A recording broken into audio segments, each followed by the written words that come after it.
I'm Greg DePalma, and you're listening to Prime Sports Golf, brought to you by ProGolfWeekly.com, Covers.com, and UWager.eu with Jeff Shane, Brady Cannon, and Joel Cook on the Prime Sports Radio Network. On today's show, Paul Casey won for the first time since 2014, and the first time in the U.S. since 2009 Houston Open, yet was not the story of the week at the Valspar. With Tiger's runner-up finish, he's now the second choice to win the Masters. We'll preview this week's Arnold Palmer Invitational with the latest in-depth analysis, picks, and more as Prime Sports Golf starts now. Is it blue, the transmissions will resume. Now try to push, try to keep us all down and hope that we will never see the truth.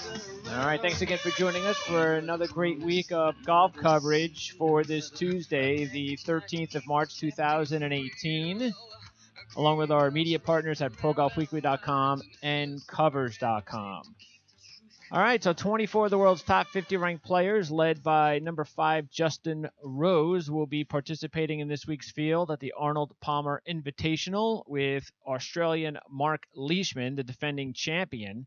Before we get started on previewing that event, make sure to follow us on Twitter at PrimeSN to receive our latest opinions and on-demand programming alerts. And if you're looking for some way to wager and get fast, reliable payouts, just click on the UWager banner on our website. Get started with wagering this week on the Arnold Palmer Invitational. And we have a special $100 risk-free wager if you sign up this week with a $100 minimum deposit. Time to introduce my co-host to the show. He's a PGAtour.com contributor. You can find his first look reports every Friday prior to each event on the PGA Tour. Jeff Shane. And Jeff, congrats on your winning pick last week, taking Paul Casey. I'm glad all this time you were able to land him on the very week he breaks the long drought, and now I guess we have to watch out for Casey with that gorilla off his back, don't we? Well, we very well might, and we've seen it happen with other players before, that finally once the drought ends, you sometimes get a stream or maybe even a mini flood. And I'm not saying that Casey will necessarily do that, but one thing about him is that he has been so consistent, particularly over the last year. He's been a top 15 machine, and that's great for FedEx Cup points, and even putting you into the mix for the FedEx Cup title as he did last year without winning. But I was reading an Instagram post from him today, just that this victory felt as good or maybe even better than the first one he had when he started his career 10, 12 years ago. And, patience, is good to pay off. And when something clicks, yep. When Paul Casey's putting fell into place this week, who knows how long that lasts. But everything else is so solid that if he can get that one thing to click, he might be able to score another before we know it. Yeah, I mean, he's just been so consistent lately that, you do get a feeling, because player that talented, he's the prime of his career. He's not a young kid, we know. He's 40. Yeah, and so he's up there, and but that's the prime of his career still at this stage. Look at what Phil's doing. So take advantage of it. And by the way, we've been talking, and we will continue to talk during this show and in the next several weeks about the Masters. We did not, reasonably speaking, and up until last week, Casey's win, even though he has performed well at the Masters, no reason to touch up on him there, but now there is. I mean, he has performed well at Augusta, 6th last year, 4th in 2016. Casey's 25-1 to win the Masters. Watch out for Paul Casey. And I've said since and you know how far back we go on this yep. I have said since he left college that Paul Casey had the goods to win a major, and that major more likely than not would be the Masters. Now, again, particularly as technology and such has evolved over the years, he may be a little behind the distance curve. But one thing that the guy knows is he knows how to work his way around a golf course. Every part of his game is really solid. He does not have a glaring weakness in his game, and that's why he's so consistent.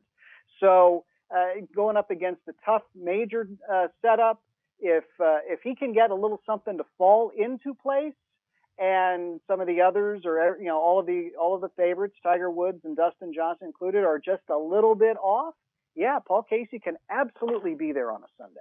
All right. Speaking of droughts, Tiger, who last played at Bay Hill in 2013, and that's when he won his 8th Arnold Palmer Invitational. And he's the heavy favorite. I get a kick out of this stuff. The Tiger's the heavy favorite to win this week with guys like Jason Day, Justin Rose in the field, and Ricky and Rory and Fleetwood, and I mean it's crazy, but it's just he's probably getting 4 additional points just because there are people that Vegas understands are going to want to wager on Tiger, and probably already have. Because they want to make sure that when Tiger wins, and look, I get Bay Hill, we all get that, but still, they all want to make sure that Tiger, that hey, they got the winning ticket when Tiger wins again. Absolutely, and I was reading yesterday, I guess it was, where Vegas had to adjust its Masters odds on Tiger twice in 24 hours because of everything that was coming in. With the declaration, and I think this was a formal declaration at Valspar. Yes, this is not a fluke. This has some legs. Now, whether that's 6 months, a year, 5 years, who knows? But this was an impressive performance. You know how much I am kind of take a step back and look at big picture thing. You have to say now with back-to-back top 15 finishes, including a runner-up, and going to the 72nd hole with a chance to force a playoff on a course that isn't in his wheelhouse. This is serious stuff. Sure. And I think that all the other stats seem to work out. His club head speed on the driver is the highest on the PGA Tour. That's amazing. It's also perhaps a little bit of a concern because of all the back issues, but for right now, it's working out for him. What impressed me as well was his course management at Valspar. He was not afraid to hit the Stinger 2-iron. He was not afraid to hit the 3-wood off the tee, take the driver out of play, and we saw what happened. Now we put him on a little bit wider course at Bay Hill, a place that he knows pretty darn well. He'll have to make a few adjustments, because they did replace the grasses on the green since he last played. But boy, talk about walking into a comfort zone with momentum. Yeah, look, I'm not. I still wouldn't put Tiger, and I don't believe he should be the favorite this week. With Jason in the field and with Justin in the field, but I wouldn't, like, if Tiger was co-favorite or the second or third choice, then I think that probably would make a little bit more sense to me. But we understand it, and we talked about this last week with Tiger and his odds at the Masters, and we'll talk more about that with Brady in just a second. But we talked about how, okay, 18-1 or 16-1, whatever he was last week, it's a really low number considering. But if Tiger really does play well over the next 2 weeks, is what we talked about on last week's show. If he does play well, then those odds are going to go down, and you're going to probably want and wish you had those 18 or 16-1 odds for the Masters on Tiger. If he played well, because if he plays well and you've got 18 to 16-1 odds locked in on him, you're going to feel good going into the Masters. Now it's like too late, because now he's down to 9-1. He's the second choice at the Masters. And who knows what happens to those odds if he wins at Bay Hill this week. And it is a good opportunity for me to segue that into introducing Brady Cannon from Covers.com onto the show. And Brady, I'm a little bit surprised as far as the way the odds have dropped in both Bay Hill and the Masters, but I don't know, maybe not too much surprised.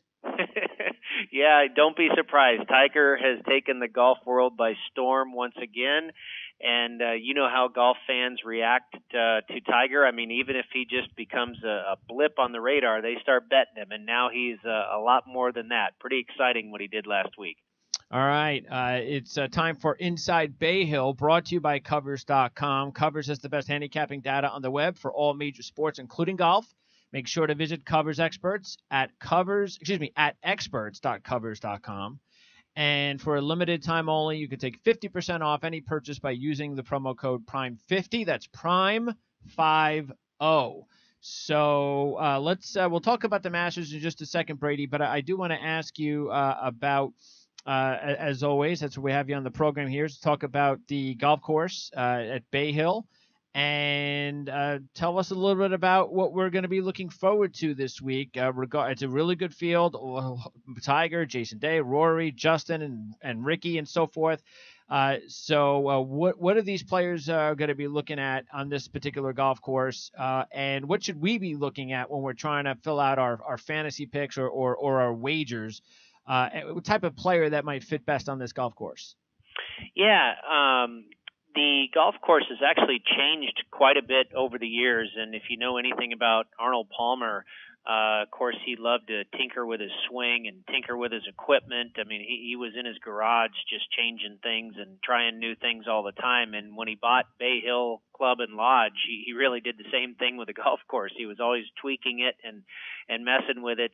He bought it in 1976, and they hosted the first Bay Hill Invitational in 1979, and now we're in our 40th anniversary of the tournament. And again, like I say, Arnie was always changing things around, and so these players that have been here a long time have seen many different Bay Hills, if you will, changes both large and small. But I think one thing that has held true over time is longer hitters have typically fared better here. Not all the time, but predominantly longer hitters, and also really good ball strikers. Vijay Singh, Tiger Woods, Fred Couples, Ernie Els. Ball striking has always been paramount at Bay Hill. And in recent years, it was not long ago that they changed the greens, and the players were very disappointed with the surface.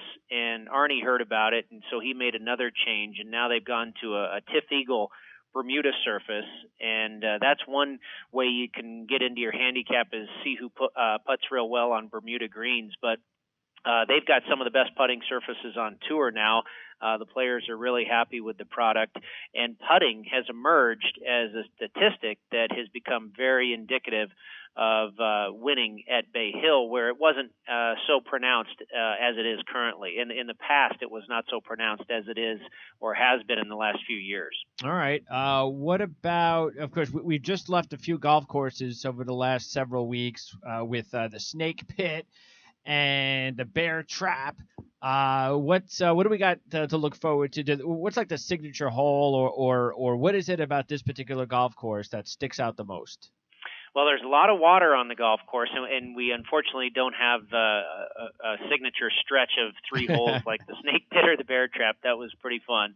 But there's a lot of water on the golf course, which is typical of Florida, and a lot of sand traps, which is also typical of Florida. I believe there's 84 bunkers on the course. But the 18th hole, it's not a 3-hole closing stretch like we've seen in the past few weeks, but the 18th hole does year in and year out play as the hardest hole on Bay Hill. And last year played about a quarter to a half a stroke over par. So they will be tested coming down the stretch and see if they can finish strong without making a bogey on the final hole. All right. And it's got one of the great nicknames on the PGA Tour. That pond that they have to hit over is known as the Devil's Bathtub. Yeah, you don't hear that as much, I don't think, on the TV telecast and whatnot, and it's just it really hasn't become a prominent nickname. But you're right, I have heard that before. All right, let me ask you now, as we will ask you each week, to give us your maybe your best head-to-head pick for the week. What do you like this week so far from what you see out of the head-to-head matchups? Well, I'm not ready to go against Tiger Woods, and interestingly here at the Westgate Las Vegas, he's a favorite over Jason Day, minus 125, and the take back on Jason Day is plus 105. Maybe a little bit of value on Day, but I certainly don't want to get in front of Tiger right now. Well, let me Adam ask you a Scott. question. Let me ask you a question Yeah, then. go ahead. Would you rather, if you like Jason Day, would you rather do that or go ahead and take Jason Day at 12-1 to win the whole thing? 12-1's a little short for me. And Jason Day obviously has a win under his belt all this year and has won here before, but we just haven't seen him in a few weeks, so I'm not sure exactly what to expect out of him if the back is completely healthy. So I'm probably going to stay away from Jason Day as well for different reasons than I'm staying away from Tiger Woods, but not going to really dive in and invest in him either because he's a bit of an unknown for me right now. But I'll tell you one matchup I do like that I'm seeing here at the Westgate, and that's Kiradech Aphibarnrat against Iman. These are two tough names to pronounce here. Emiliano Grillo. And Grillo is a minus 120 favorite over Aphibarnrat, and Aphibarnrat is coming off of a win last week. And that's 2 wins in his last 4 tournaments. So he is really a hot player right now. And you can catch him as an underdog in this matchup. He's at even money, again, to Grillo as the favorite at minus 120. Yeah, interesting. I mean, that's a really good matchup, by the way, because even though Aphibarnrat is definitely the hotter player with the wins, Grillo is actually starting to play better as well. A couple of top 10s, even though he had a disappointing 6th last week overseas because he had a big lead going into the weekend and didn't play well. 78, I believe, on Saturday in the 3rd round. But Grillo was 7th last year here. Aphibarnrat has played here a couple of times and has finished 6th both times. So that's a pretty good matchup. Absolutely, and Jeff over at the Westgate, he's no dummy in making these matchups, but make them hard. I have a feeling that Grillo may still be feeling the effects of that hangover, what happened to him over the weekend last weekend, and but he is definitely a player that's built for this golf course. But I just really like the way Aphibarnrat is going this season. I mean, he could be even someone to take a look at for the Masters. Not that he's had glaring success there, but again, he's definitely a hot player coming in. Maybe something like a prop better, a top 20 finish or what have you at Augusta. All right, and then we always ask you give us your contender outside the favorites, and then a long shot play. So we'll start with the contender pick. Go ahead and give us one. I really like Brian Harman this week, guys. He's at about 30-1, and he checks a lot of boxes. What I think are going to matter. I think everybody knows one thing about Brian Harman is that he's an excellent putter, and maybe what you don't know about Brian Harman is he's also excellent on tour this year in par 5 scoring, and that has been certainly one of the indicators to success at Bay Hill is going low on the long holes, and Harman actually ranks 14th on tour in par 5 scoring, and he's not a big hitter, but just a real sound game, and he's getting it done not only around the greens with his short game, but also on the long holes. So I like the combination that he presents there. And at 30-1, I think he offers pretty good value. And then as far as a long shot, I've got a couple of them. I kind of like Zach Johnson at 60-1, who's played here literally about 15 times and only missed 1 cut and finished in the top 10 about 5 times. So he's got a great track record here. He knows this course as well as anybody. Yep. And he's coming off of a 16th place finish last week at the Valspar. So I think 60-1 is a pretty good number on Zach. And then finally, I think we talked about this guy last week, Ollie Schneider-Jans. We know he's just going to break through one of these weeks, and it may be this week as he is a real master of Bermuda grass putting surfaces, and we're going to get that again here this week. In his debut at Bay Hill last year, he finished 34th, but a couple of other courses early this season that he played with Bermuda grass, Phoenix and the Sony, he finished 7th and 3rd. So he's got a good track record on this type of putting surface.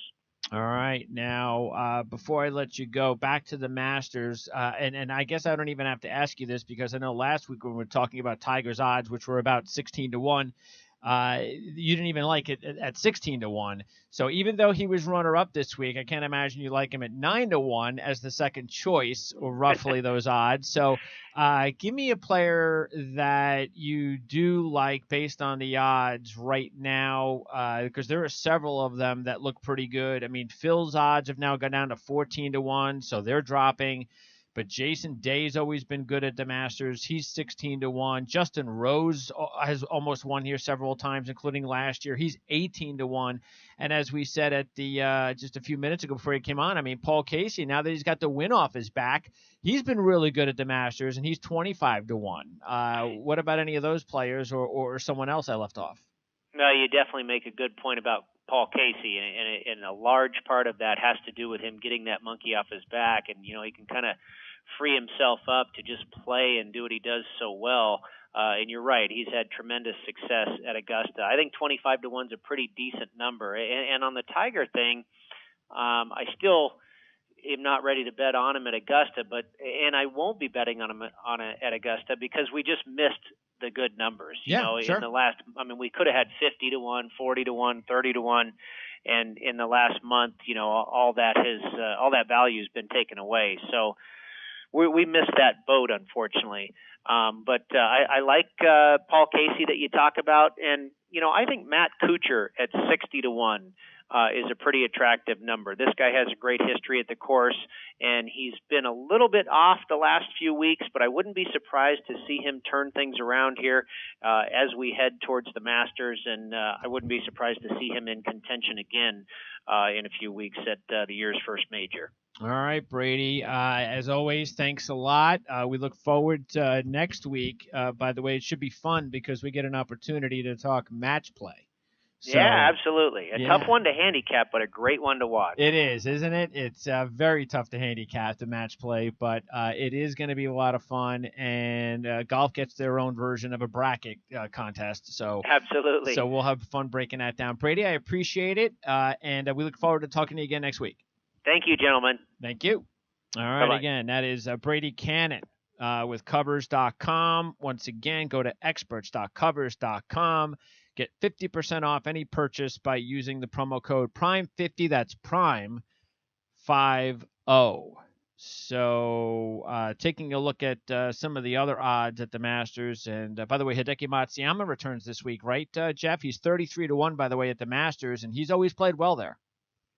He has, and even from his amateur days, when he got in by winning the Asia Pacific Amateur, he's always had a real good matchup as far as skill set and Augusta. So it will be interesting. He's going to play this week. He is qualified for the match play, so he will play next week.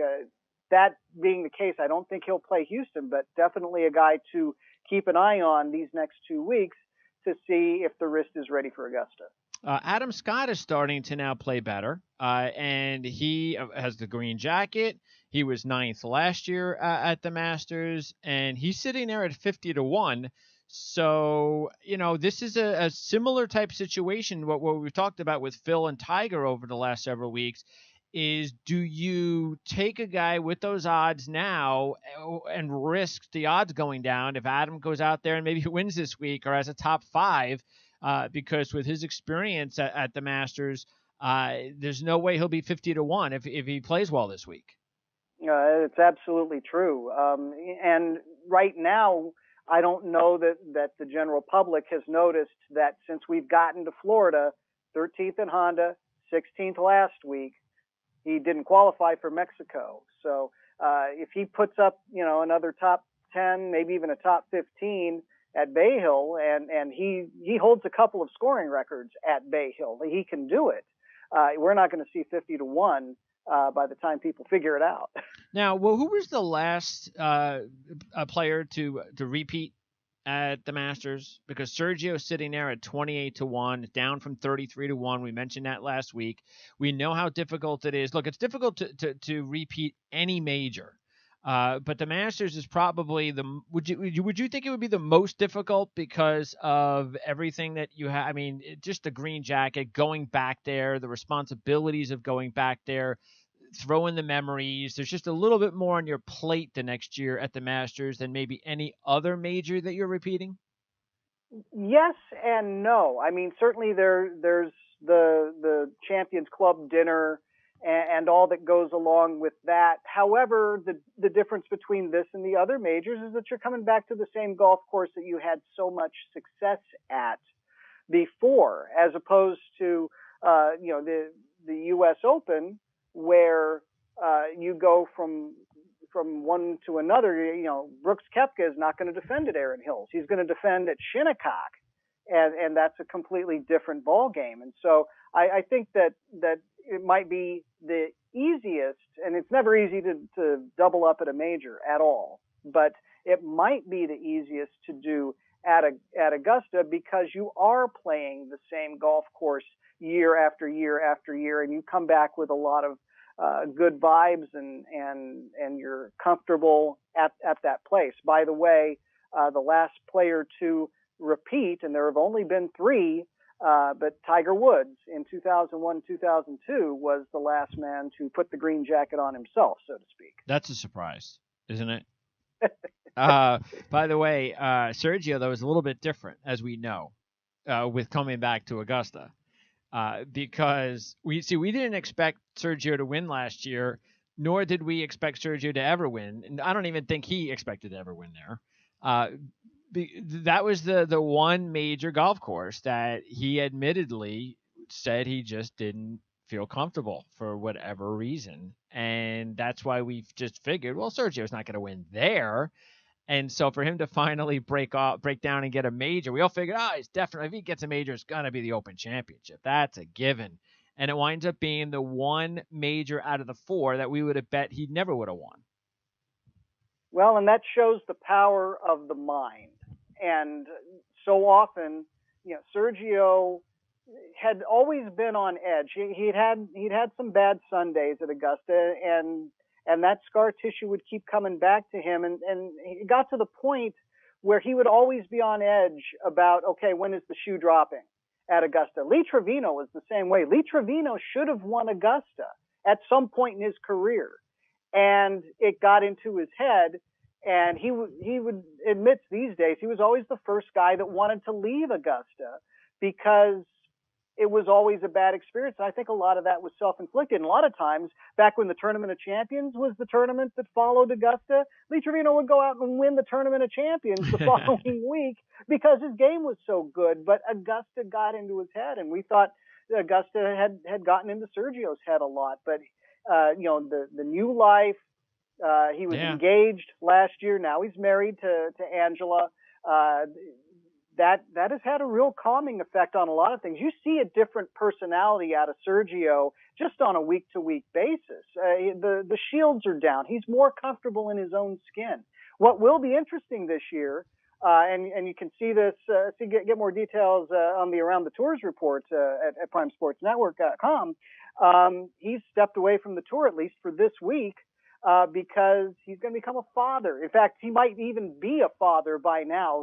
Really interesting situation is, they had the traditional Masters Champions conference call scheduled for today. And he went home to Texas and going to be alongside Angela getting ready for the birth. Well, this conference call happened to be conducted. Timing is everything. Sergio did his conference call while Angela was in the early stages of labor. By now, they're almost certainly at the hospital, and we should welcome a little Nina into the world sometime in the next few hours. Oh, okay.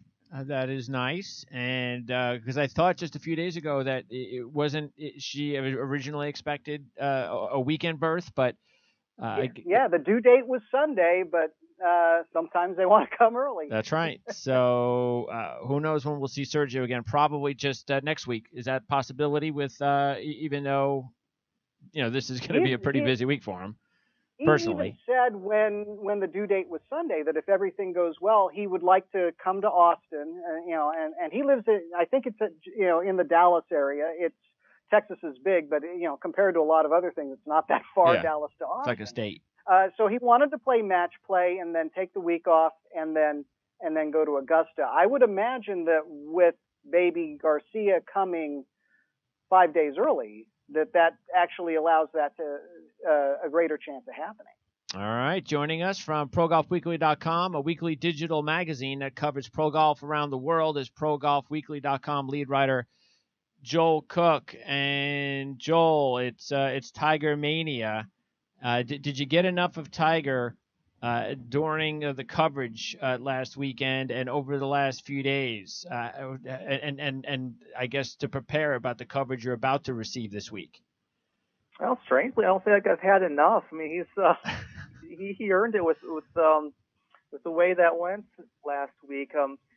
For a couple of weeks, it was just kind of, hey, if he plays well, as long as he stays healthy, it'll be considered a good thing. But now all of a sudden, there's expectations on him to win again. It's the odds-on favorite at this event with the T2 he had last week. There's definitely going to be a lot of it's always crazy at this event, but more so than usual with Tiger considered back in the front. It'll be interesting to see how he does with that pressure. I mean, no one's in the history of sport has had to deal with that pressure more often, but this is a whole new stage of his career. Yeah, you think we can?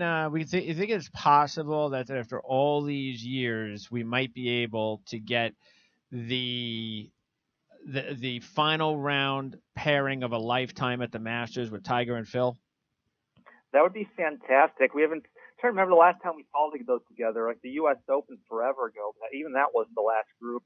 Kind of feels like one of them's always down, usually Phil, for when one of them gets into the tournament. I would love to see that, especially with how good they both look right now. That would be fantastic for the sport and for everyone. Yeah, I think some ratings might be broken, Jeff, just maybe a little bit, if that were to happen. Well, I think just you put Tiger in the final group on Sunday, and you can already see the TV executives count the money. But if you were to put Phil also in that final group, the problem would actually be the foot traffic. It's tough enough to follow Tiger around the golf course at any place, but if you put those two together, and I may have been at the last time that you did have those two together in the final group on a Sunday. That was a 2005 Ford Championship at Doral. That was crazy. That was absolutely crazy. And I won't say that they're warring factions necessarily, but they're very fervent factions. Phil's guys love Phil, and Tiger's guys love Tiger, and they almost try to out-cheer each other in that situation. Well, like Phoenix at Augusta. It would just be incredible if that were to happen. Almost so that you just feel like, well, of course, it's never going to happen. I mean, it just would be too good to be true. But what it would be is like the coverage would probably be like a major fight. Like a major heavyweight championship of the world from 20, 30 years ago. That's what the coverage would be like, where you would have all sorts of match betting, and who's gonna win the round, and then just like you said, taking sides. It would be incredible. But again, chances of that happening are pretty slim. So let's just play it that way, and if it happens, then we can rejoice. All right, so we've got Arnold Palmer Invitational. Time to go over the odds and the picks, and Jeff gets the first pick. And by the way, Jeff, you got the first pick at the Masters. Just not sure if you realize that. Your winning pick last week was Paul Casey, and so and by the way, so you had Paul Casey and I had Phil Mickelson. So interesting enough that neither of them are playing this week. So we're still going to wait, I guess, till next week. I guess they will both play next week. So that means that we both actually will go into next week where we could take Mickelson or Casey and if we want to. So, but that carries over to next week since neither player is here. But Tiger's the odds-on favorite to win at 6-1. Jason Day is next, if you can believe it. Double the money at 12-1. It's like the old days. Justin Rose is 16-1. Rory and Ricky are 18-1. And then you have Fleetwood, Matsuyama, Hatton, Stenson, Reed, Scott, Noren, Watson, Leishman, and Harmon, all in the regular odds range. And then, of course, 50-1 or higher odds. That's our long shot plays, which come up after our top three picks. But, of course, we can take any player we want. and then includes the long shots in the top 3 picks if we want to go crazy. But enough really good players, Jeff, for you to choose from that I got to believe, and I'm pretty easy money, that you're going to take either Tiger, Jason Day, or Justin Rose. No, you're right. You're right about that. This field has 12 of the top 25 in the world ranking. So there's a lot of quality there, and whoever wins is going to have to jump over some quality guys. But I'm going to admit, within about 30 minutes of dealing with things on Sunday, I keep my little running tally, tournament to tournament, and I knew that I had the first pick, and I wrote Tiger Woods in as the number 1 pick without even looking at the odds, because this is a place where he feels comfortable, and this is a play, and he's carrying momentum in. This is a great convergence, and as reluctant as I've been to pick Tiger, I think now is the time. All right. I can't imagine that we're going to get through these 3 guys and they'll still be on the board when you go next, Jeff. But it's all going to be up to Joel. So I'm going to go ahead and take Justin Rose. I took him last week. He almost won. He had the lead early on in the final round. He just wasn't able, though, to get any birdies at that point and kind of give himself a little bit of a breather. And unfortunately, things just didn't go well for him down the stretch. But still, he's playing excellent golf. We know that. And he comes to a golf course that he has been real solid. So I'll take Justin Rose as my second pick. Joel, that leaves Jason Day if you want him. Or are you going to go somewhere else? Well, the networks are going to be happy that I can't get Tiger, because otherwise he'd probably finish like 6 strokes off the front line the way I'm doing this thing lately. But yeah, I'm gonna go with Day if I can get double the money from Tiger. He won this 2 years ago. He has a victory and runner-up in his last 2 events, leading the tour in strokes gained, putting, and birdie average. And he's been rested for the last month, taking the WGC Mexico off, and I think everything looks good for him to really make another run at this. Yeah, I could take any of these 3 guys. If I was you, I'd feel good too taking whoever it was that was left over as a third pick. Having a third pick this week is actually not a bad idea. Yep. Jeff, you're next. Who are you going with? Well, then the next group, you have to kind of pick through some guys that are off form and that that have struggled on Sunday or hurt. This is where you can really go either side of the spectrum. But I think the guy out of this next group that seems to continue with his solid play, and he's going to break through on these shores sooner rather than later, I think, is Tommy Fleetwood. And he came to Bay Hill last year and had not played that many tournaments in the States, and it was his first tournament at Bay Hill, and finished 10th.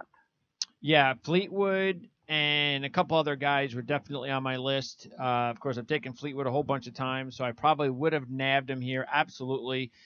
He's on a hot streak, and even though he didn't play all that well early on at Mexico, he still had a great weekend finish. And like you said, 10th here last year is a pretty good way to get him introduced to this golf course. I'm going to go ahead then and take the guy who melted a little bit down the stretch at Mexico, Tyrrell Hatton. He's 30-1, but Hatton, just like Fleetwood, is going through a heck of a stretch right now, and he is coming off a third-place finish at Mexico, and like Fleetwood, played really well here last year, finishing 4th. So Hatton will be my second pick. Joel, who are you going to go with? Well, so those are the next 2 I was looking at too. Were Hatton and Rose, or not Hatton and Rose, Hatton and Fleetwood. And both those are great picks at this point. I'm going to go with one of the Europeans too, who's in good form lately, Alex Noren. I think he looks like he's really close to winning soon. He doesn't have a phenomenal history in this tournament, but he's not really the same golfer, at least lately, that we saw last time he was there. There's just too many good finishes. He took the Valspar off last week. He seems to be really in right now. I'll go with that one. Yeah, 28. Definitely. Alex Noren is, again, the only thing he doesn't have really besides Hatton and Fleetwood is the really good showing here last year. But like those guys, he played here last year, finished 49th. Okay, third pick, Jeff. You have Woods and Fleetwood. Who is your third choice? All right. I'm going to take a little bit of a flyer on a guy who we haven't seen a lot of and he didn't play all that well last week. But he had 4 consecutive top 10s at Bay Hill until last year's missed cut. I still think he's one of the better ball strikers on tour, and I think this will be a comfort zone for him. Henrik Stenson at 33-1. Yeah, very surprised that Stenson did not play well last week. He had that really good history there. He's got a really good history here. So we'll find out about what that miscut was. Maybe it was just a blip. Take advantage of that at 33-1 if that's the case. Okay, I'm going to go ahead and take a player that we talked about recently, somebody that looks like he is starting to get right back into gear, and he is coming off a couple of top 20s. Now, he hasn't had a top 10 since St. Jude, so I am a little bit worried about that, but he's had a couple of top 5s here on this golf course in his career. That's Adam Scott, sitting at 35-1. Joel, you are next. Day and Noren are your top 2 picks. First of all, Scott, I just want to say you can still get 50-1 odds for him at the Masters. The way he's come around, his putting is awful, but even if he just has like a modest improvement since then, every other part of his game's clicking right now. He's definitely someone to watch there.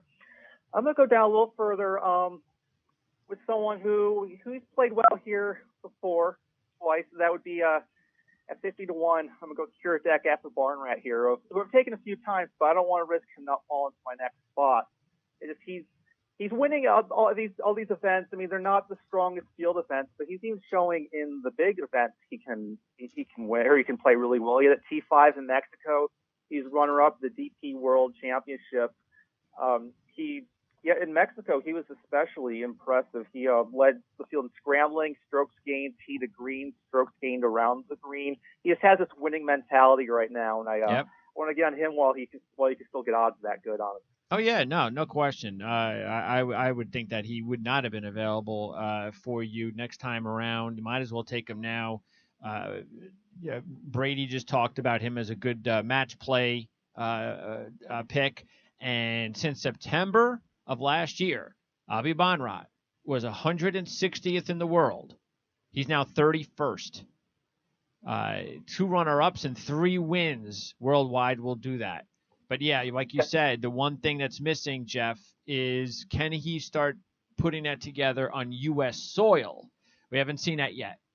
He's got 2 sixth-place finishes at this event, though. Not recently. They were 13-14. That is true, and that's the reason why you would really think that if there's a time to take Avi Banrat in the U.S., this is it. Absolutely. I think that he's obviously excelled on the European Tour, on the Asian Tour. And even in WGCs, there's one easy, not so easy next step, but the obvious next step, and that's to get a win on U.S. soil. All right, Jeff, your official long shot, 50-1 or higher players. Who do you like? Definite horse for the course. He's got 3 top 10s in his last 4, including a runner-up edition. And we know that he's going to find a way to win somewhere on U.S. soil before too long. Francesco Molinari at 66-1. All right. Yeah, Molinari has definitely cooled off a bit, but as you said, he really plays well here. And with those 3 top 10s in his last 4 straight top 20s, 7th last year on this golf course. So why not 66-1 for a long shot, Francesco Molinari. I'm going to go ahead and I took him last week. He was part of my picks. He played pretty well. This is, believe it or not, this is a player who has never won on U.S. soil. 55-1 shot, Louis Oosthuizen. So he'll be my official long shot at 55-1. Joel, you've already got a long shot in there, so you got the jump start. Good move by grabbing Avi Banrat first before us. So who's your second long shot officially? I'm surprised Harry Oosthuizen hasn't won in the U.S., but you're right. Now that I think about it, that seems crazy with all his great results. Yeah. I'm going to take someone who I've taken him several times in this. He seems to really be coming around in these events. 3 top 12s in his last 5 events. That's Emiliano Grillo at 66-1. And he finished T7 in the tournament last year, and that was with a 78 in the 3rd round. He was 68 or better in the other 3 rounds. So he's comfortable at this course. He can just avoid that one enormous round like he and Fleetwood both had last year. he's trending the right direction. Yep. I think he's close in one of these. Yeah, we've been waiting for Greer to get back into into shape, and he almost won last week. Didn't play well on Saturday, as we talked about before with Brady, but 7th here last year and 6th last week, back-to-back top 10s worldwide. So it's time to take a look at him, really take a look at him and make him a pick. So 66-1, that's the second 66-1 shot in this group. So go to your first alternate, Jeff, and if Tiger Woods or Tommy Fleetwood or Henrik Stenson, and of course the PGA Tour would have a heart attack if Tiger Woods wasn't available on Thursday. But if Tiger Woods, Fleetwood, or Stenson could not play on Thursday, who is going to take their place? Well, if Stenson's knee acts up, and I'm not saying it will, there's no indication, but it actually, for me, that pick came down to Stenson and the guy who's fallen to me here. So I'll just continue with my line of thinking, and Brian Harman. It wouldn't have surprised me if he had gone in the top 3 rounds. Sure. Somebody, but absolutely, I'll take him at 40-1. Yeah, another player that Brady talked about. Harman's got back-to-back top 20s here. He's coming off a 5th at the WGC. And he definitely was going to end up as one of our picks. So Brian Harman at 40-1 almost took him instead of going with Adam Scott. So definitely would have grabbed him here. So Harman is a solid play at 40-1. So my top alternate then is, I've got a couple of guys then in mind. I've got either Zach Johnson or, believe it or not, I'm thinking about, do I, for the first time in a while, go back to Keegan Bradley. So I'm going to go ahead and do it. I'm going to go back to Keegan Bradley at 66-1. I haven't done it probably in a year and a half, maybe. I don't know, maybe even longer. But Bradley is playing well. Not too recently, 5th at the Farmers. Of course, he had the runner-up at the CIMB a few months ago. 31st last week. He's got 2 top 5s here, runner-up here. He's starting to trend a little well. Look, it's a long shot play, but I'll go ahead and take him there. Joel? Well, and oh, sorry, I'm still here. So we're on the first alternate. Oh, that's right. That's first alternate. I can't take Bradley yet. I got to go with the other guys. Let me go with the other guys then first. So let's see who's left. So nobody take Bradley with my second alternate. Well, that's okay. I got Zach as a backup. Let's see. Who do I got? I got Rory, Ricky. Now, speaking of Rory, Ricky, and Matsuyama, these are guys that are going to be kind of tough to take normally, aren't they, Jeff? Because Rory's not playing well. Ricky hasn't really been playing at his best, and Matsuyama's coming off an injury. That's the tough part. Is we have been surprised just at how poorly things have turned for McIlroy since coming to the States. Matsuyama, we don't know how he's come back from the injury, and Fowler has had his Sunday issues, and on top of that, and maybe this is a boost. Usually it's not. He's also kind of stepping into one of those co-host roles. Now that Mr. Palmer has passed away, the job of hosting the tournament can't be handled by one person anymore. So they've got 3 hosts, and he's the active playing host for the year. Graham McDowell was last year, but so he's attending some extra functions and doing those type of things as a co-host, along with Peter Jacobson and Nancy Lopez. Any particular reason why you think Ricky or Rory haven't been playing well, especially Rory? I mean, what's happened to him after looking so good coming into the U.S.? I think it started with his putting. And sometimes you know how it spreads. Well, I'm not making putts from the longer distances, so now I'm going to put pressure on myself to hit it closer. And that can be sometimes the worst thing you can do. And what do you think, Joel, about the struggles of Ricky and Rory? Who do you think has a better chance of breaking out? Well, between those two, I would say at least Ricky's looked better recently. And I know that was a nightmare finish in Phoenix a few weeks ago when he was leading through the 3 rounds. But he's played well in this event, at least before. He had third round 65 last year. I just don't trust Rory right now. We need to at least see something from him. His last 6 rounds have been over par now. Something's definitely going on. He's going to have to get figured out before the Masters. But between those two, I think Ricky's the safer bet. Yeah, if you had to go with both of those, I would agree with you. This is a tough one. I mean, for me, I'm thinking about. At the alternate category, I'm thinking about again, Rory, Fowler, Matsuyama. We got Reed is left, coming off the runner-up last week and the terrible closing hole shot to win it, which has got to be a tough one for Reed. But he doesn't have a great history here, so that's the thing you have to weigh. And then you've got Bubba Watson and Mark Leishman, the defending champ. So can Mark Leishman win back-to-back here, like Matt Every did just a few years ago? So this is kind of tough. I tell you what, I'll go ahead and take Ricky at 18-1 and see if he can break out of his slump. At least he does have a pretty decent history here in the past. But Joel, you're next. And, you do have Patrick Reed, but as we talked about, I don't know. That's got to be tough to get over what happened to him on 18 last week. And just doesn't have a good track record here. But you do have Leishman and Watson, so you've got some guys to choose from, unless you think Hideki Matsuyama is healthy enough. There's a few decent guys there. I have a really hard time trusting Patrick Reed lately.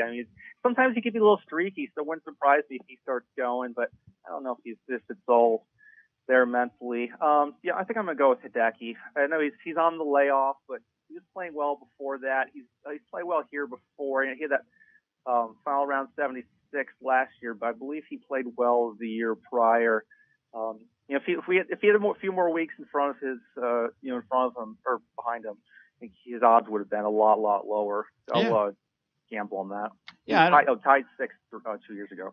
Yeah, he because before the WD at Phoenix, Jeff, his previous 4 was 12th, 4th, and 2 fifth-place finishes. So he really was rounding in the form.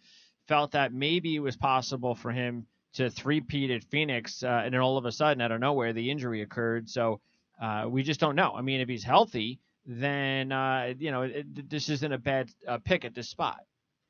Yeah, this is a good course, I think, for Matsuyama to come back, and honestly, I think maybe that's why he picked Bay Hill as his return place, because he was on the list for Valspar right up until the last hour, and I think that in the long decision-making process, he thought, you know what, that's a narrow course, might be in rough a little bit more often, maybe not the best place to come back off a wrist.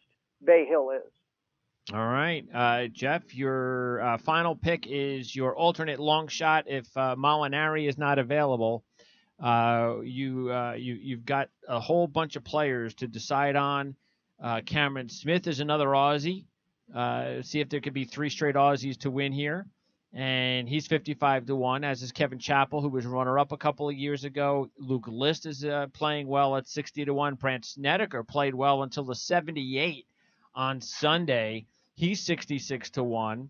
Kisner was runner-up here last year. Mentioned Keegan Bradley, of course. Zach Johnson, we've mentioned him. 7 top 25s in his last 8 events. So he's got all the experience in the world here, and is definitely should be a Jamie Love mark. There's a player that I took recently and is still continuing to play well. 6th here a couple of years ago at 75-1. Jason Kokrak is really playing well. He's got 5 straight top 35s and a couple of top 10s, and he's a couple of top 10s on this golf course. So that's another 75-1 shot. So those are just a few players before we get into the deep long shots that are still available on the board. Yeah, and at this point, it can happen. Matt Every, and then Matt Every again. So sometimes Bay Hill does reward the guy coming from out of the back. I tell you what, though, I'm going to put the same guy in this spot that I had last week, because Luke List got a top 12 out of it, and he might be on the verge of doing something somewhere in this stretch. I don't know if it'd be Bay Hill. He's not going to qualify for the match play, but that he has a chance to maybe do it in the Dominican Republic. He's playing very well, and so I'm going to put List back in that spot. All right, List 17th last year at this event, and a nice run. He's got 5 straight top 30s, and of course had that runner-up finish at Jack's event just a few weeks ago, or one of Jack's events a few weeks ago. The Honda. At the Honda, yeah. He's got a few. Okay, I'm going to go ahead and take Bradley at 66-1 as my official alternate long shot. And then, Joel, who are you going to go with? I'm going to go someone in the 80 range I really like here. It's a young guy who's impressed the hell out of me the last few weeks. Sam Burns at 80-1.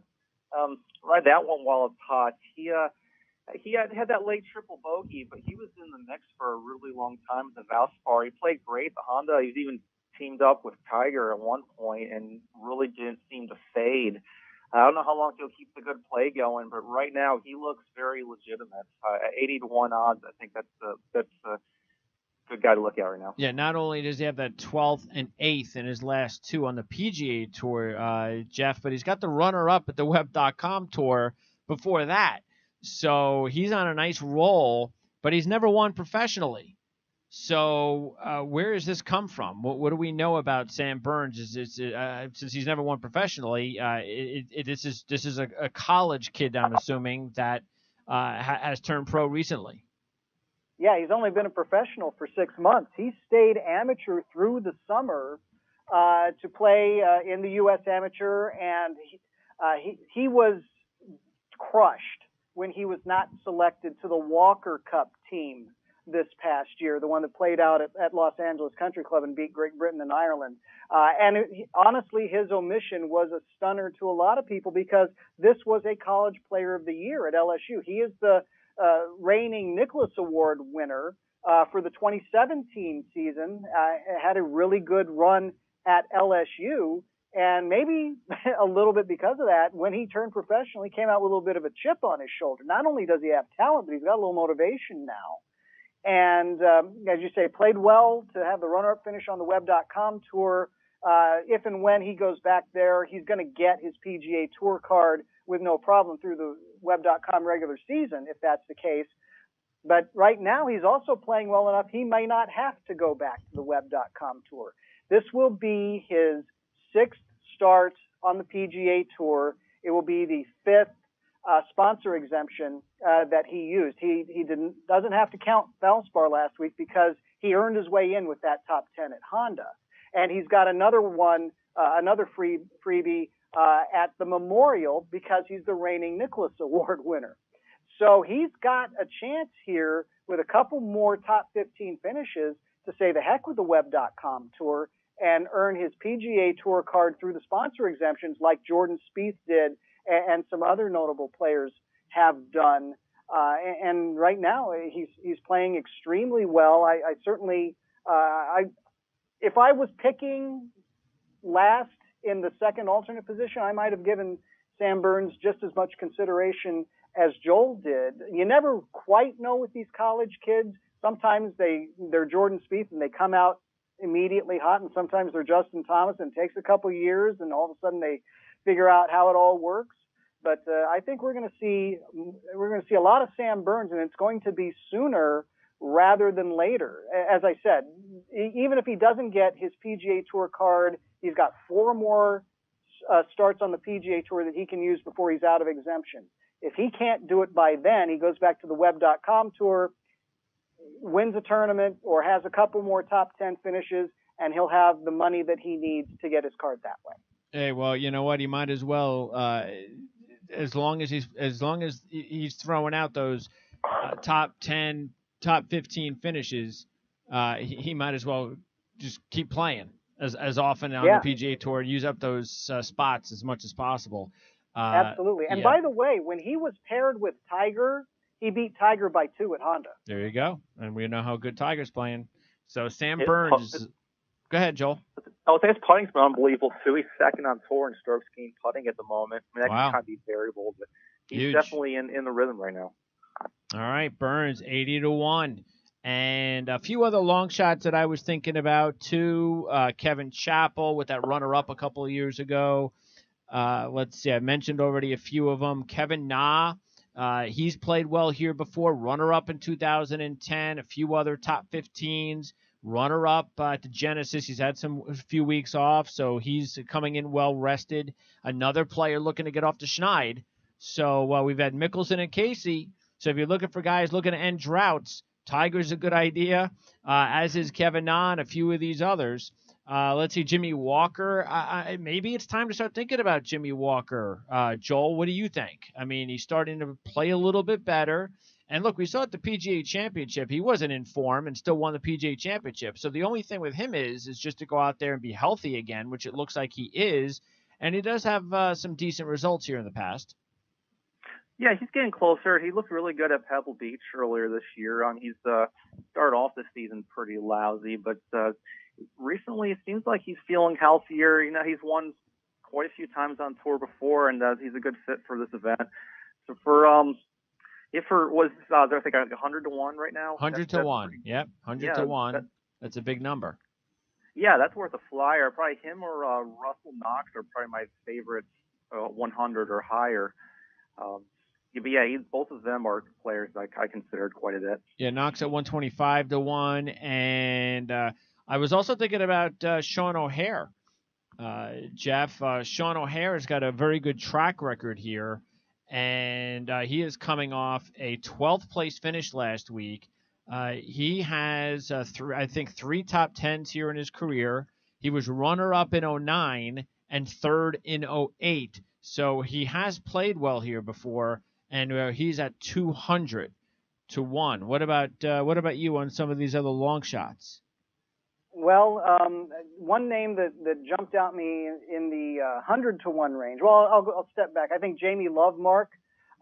He plays well in Florida, even though he's a California guy. He's lived the last number of years in Florida. I think he's a guy to consider. The guy that really jumped out at me was Lucas Glover at 100 to 1. Classic ball striker. If the guy could ever regain his putting stroke, he could knock off a couple more wins on the PGA Tour. That's always been his struggle, but one of the most solid ball strikers on tour, and he plays well at Bay Hill, which rewards ball strikers. So I think it's a good match there. So I looked at him a little bit. I think Kyle Stanley at 150 to 1. Yep. Maybe a flyer type guy because same thing. Outstanding ball striker. Really seems to have gotten his game back together after a couple of years in the wilderness. Had the win at the National last summer, and has really kind of kept that form solid all the way through to now. Yeah. And what do we know?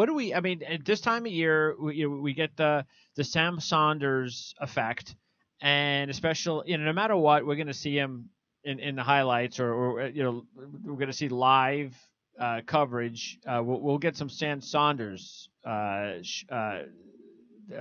get an opportunity to see him, and it'll probably even be paired, I would think, with a pretty decent player too. Why not? But okay, he's Arnold Palmer's grandson. We always get that. But what do we not know about Sam Saunders besides the fact that he's Arnold Palmer's grandson? Well, he is a very talented player. He's not really one of these college hot shots anymore. And honestly, I think he turned pro a little too early. I think he could have used a couple more years of seasoning at Clemson. That said, he's been a professional for 5 or 6 years now. So he certainly knows his way around not only the PGA Tour, but the Web.com Tour. And he's one of these guys that has, kind of had one foot in both tours for a while. He's good enough to graduate from the Web.com Tour. The struggle has been to keep that card once he gets to the PGA Tour. And I think some of that, in the background is expectations, not only of other people. This is Arnie's grandson, but of himself, because he's had plenty of exposure to the game, and why can't I perform like Jordan Spieth or Justin Thomas or maybe some of those other guys that maybe aren't so prominent, a Bo Hostler, a Bud Cauley, somebody like that, an Ollie Schneiderjan. But I think he's one of these guys that has made gradual progress all the way through. He's not a flash in the pan. He's, since he's turned pro, he's gone through enough life change to where he's gotten married, he's left the nest, he's moved west, he's moved back east. He now He grew up at Bay Hill. This is his home course. Nobody in this field knows Bay Hill like Sam Saunders, but right now he's a resident of Jacksonville, kind of out on his own with a wife and a child. So I think that he's one of these guys that's growing into the game. I don't know that he'll ever be a top 20 player, to be completely honest with you. But if he keeps improving, he can have a very long career on the PGA Tour. All right. Well, that would be another big story, Joel. Yeah, I was curious when you mentioned you said he'd be paired up with someone really good. So I checked real quick. I was curious. He's with Alex Cejka and Danny Lee, which is okay. Lee's someone I keep waiting for to break out over and over again, but he could look good in that group. Yeah, Danny Lee is. I think he's been banged up, hasn't he? Yeah, he has, and I think with the PGA Tour, most of those pairings are generated, by computer. What the tour is allowed to do now in the rules that were passed a couple of years ago is they're allowed to take two, or I should say, like six players and create two marquee pairings, one for the morning groups, one for the afternoon groups, to kind of help with the online streaming and things like that. So they can pluck those 6 guys out, and it's a field of 120. So the other 114 guys are going to be generated via computer by certain criteria. If you've been a PGA Tour winner, you're in this group. If you are a sponsor exemption, you are in this group. And so you are kind of matched with like golfers, even though you're all PGA Tour professionals. Okay. It's kind of going way down the list. I want to mention 2 amateurs in the field that we're also going to see of, kind of like Sam Burns.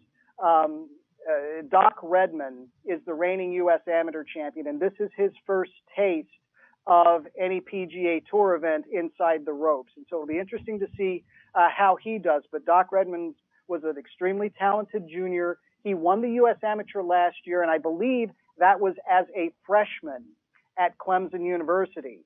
And so Doc Redman has a very bright future ahead of him.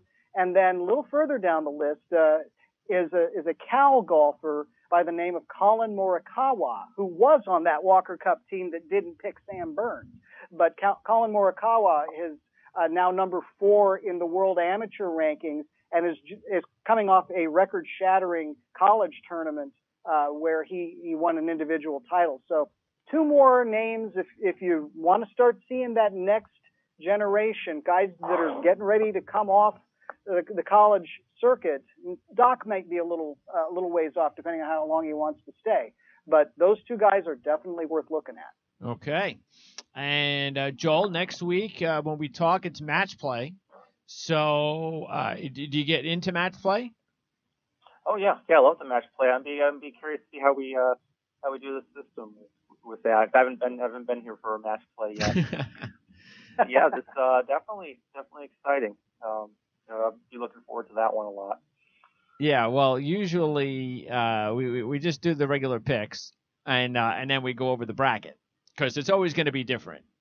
You can't have the same picks with the way your bracket's going to go. So we'll kind of split it up in 2. We'll do our picks and then we'll do a bracket deal. So because everybody will have their own little brackets. So we're gonna allow you to have to we're basically gonna give you your opportunity to have your own bracket, Joel. So you can give us your bracket picks, your Final Four, your championship picks, your sleepers for each region. And then we'll go ahead and then of course we'll have our picks like normal. Yep, and like the guys with the big round ball, by Friday we'll be tearing up our bracket. Yeah, that's true. Yeah, just keep that in mind too. So we'll be break. We might have to do a couple shows because because that's the way it is with these brackets. Wasn't it who won? I mean, we had Dustin Johnson win last year. Yes, correct. Okay, and who won the year before that? Was it Jason Day? Yeah, correct. Okay. He destroyed Oosthuizen Hayes in that finale. And so we have had some big players win recently. But have we had a big match lately? Still? Are we still waiting for that big match on Sunday, that final? Well, Mickelson keeps usually that final is an overwhelming, highly ranked favorite against some guy from out of nowhere. Yeah, like the 40th player or the 30th player on the list, somewhere in the middle. Yeah, which doesn't stand a chance. That. Yeah, against the hot player, the hot great player. So, but hey, with as good as the field is now. Although you gotta think, Victor Dubuisson, who was the guy I was trying to think of, he almost stole that. So sometimes the underdog puts a big scare in the favorite. That's right. That was 26-hole match. That was great. That was what, 5 years ago? That was the one when they were still playing on that old, terrible Phoenix course, right? In Tucson. Yeah, that ugly course. That I'm glad that we're all glad that they left. So, all right. So anyway, we'll go over match play next week. And by the way, Tiger, what's up with Tiger with match play? He's won it, but he has, and honestly, because of the injuries, he's not played it under this new format where you have your 4-man pods to get to a 16-man bracket. And what often happened with Tiger, as well as a lot of other guys, is they ran into a hot golfer, Wednesday, Thursday, Friday, and never made it to the weekend. But he does have one match play victory back in the golden years. And if he wins this week, can he get to match play? No, he wouldn't even want to play anyway, but because there's no way he's going to play 3 weeks in a row. He's not going to do that. Because that's the other thing we have to keep in mind. This is his first back-to-back, right? This week? No, because he did Genesis and Honda, took Mexico week off, and now has done Valspar and Bay Hill. So that's 4 in 5 weeks. And I think he knew that he had no chance of getting into the match play field, even though there are going to be some absentees. You still have to be in the top 67 or 68 to get into the brackets, and that's the top 67 or 68 as of this week's ranking. So that's locked out. Everybody else can make plans for the Dominican Republic or for a week off. Yeah, go ahead, Joel. He doesn't have Nico Hearn in the field to make him look bad this year either. So Nico Hearn. Yeah, that we remember that, don't we? I do. I was there. See, it's hard to gauge Tiger this week on the 4th in 5 weeks. Will he hold up? And I'm not even just talking about physically where he's going to break down, but just will he hold up? He hasn't played 4 in 5 weeks in a while. So will something happen over the weekend where he starts to, he doesn't have it? Because even if we try to judge, say, the back-to-back only, Genesis Honda, he did miss the cut at Genesis, so he did have a little bit more time off. So this is really Genesis something he hasn't experienced. It's always been a troublesome course for him, as opposed to Bay Hill, which has been anything but. Yeah, so, but Honda was a place he had played well at before?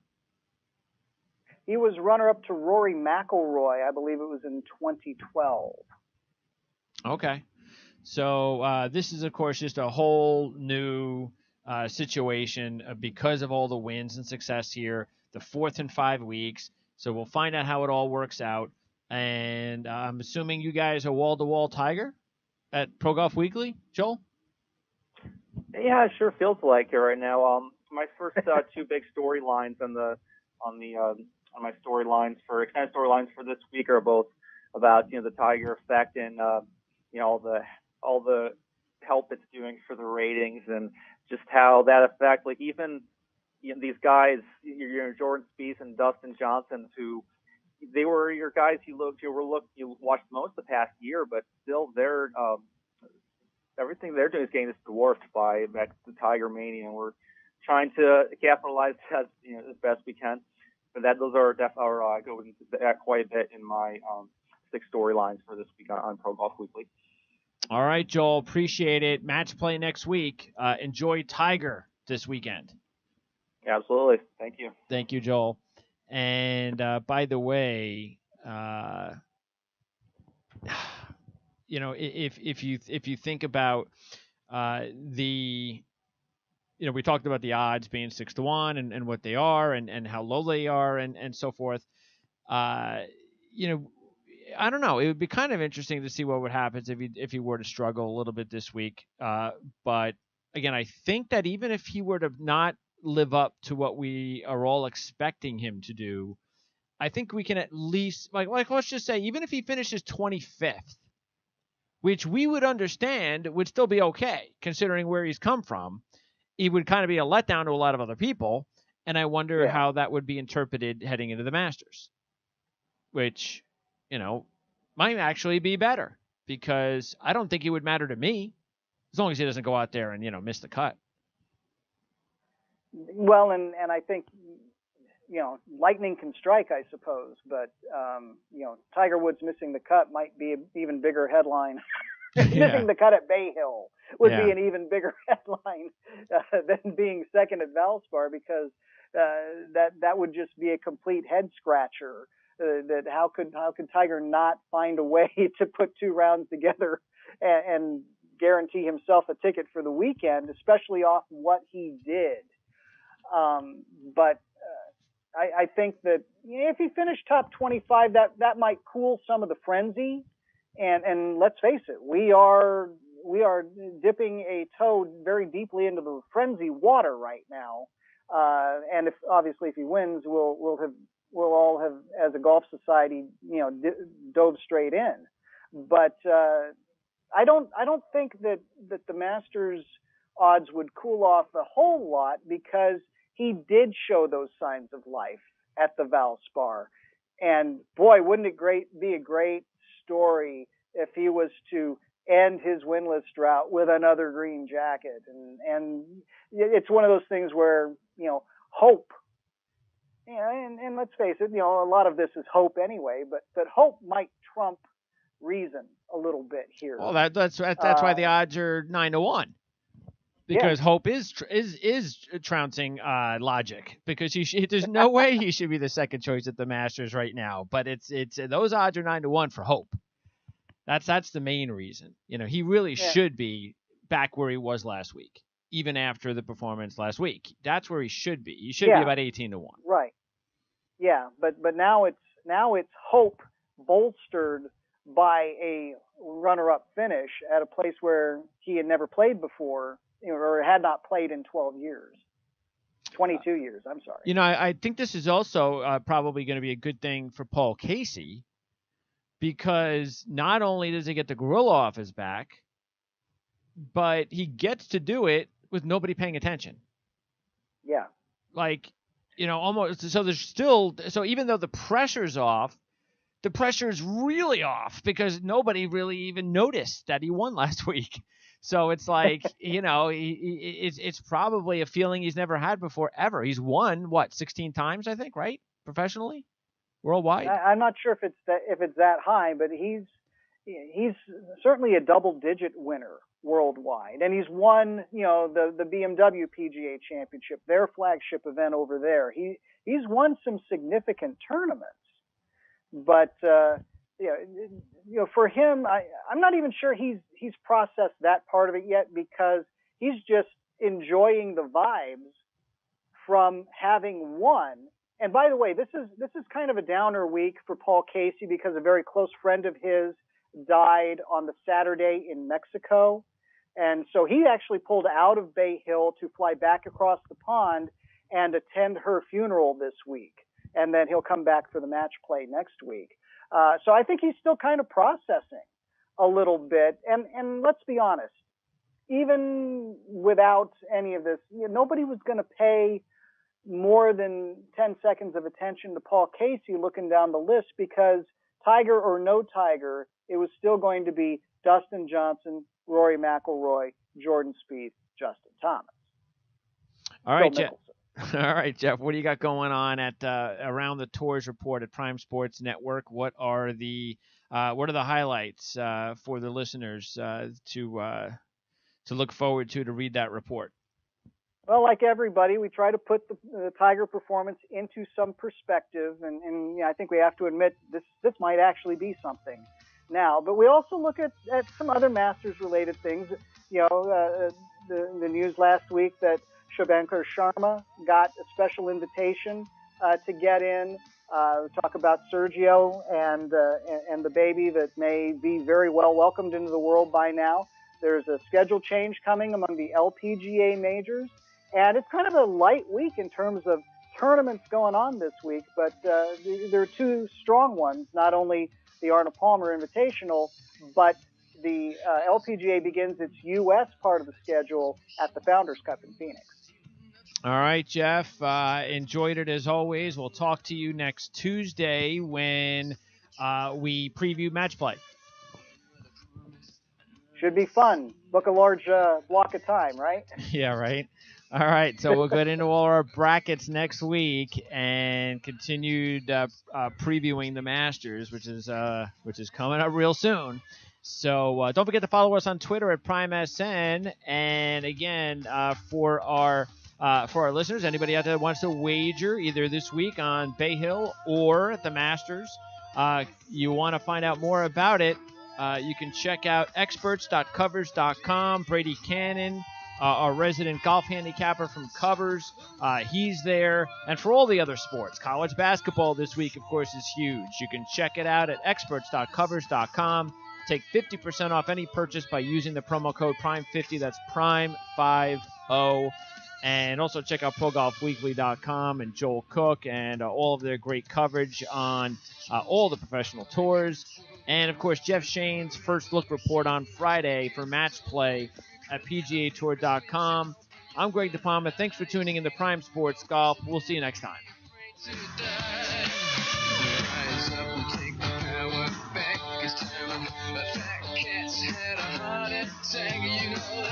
Bad times coming to an end. We have to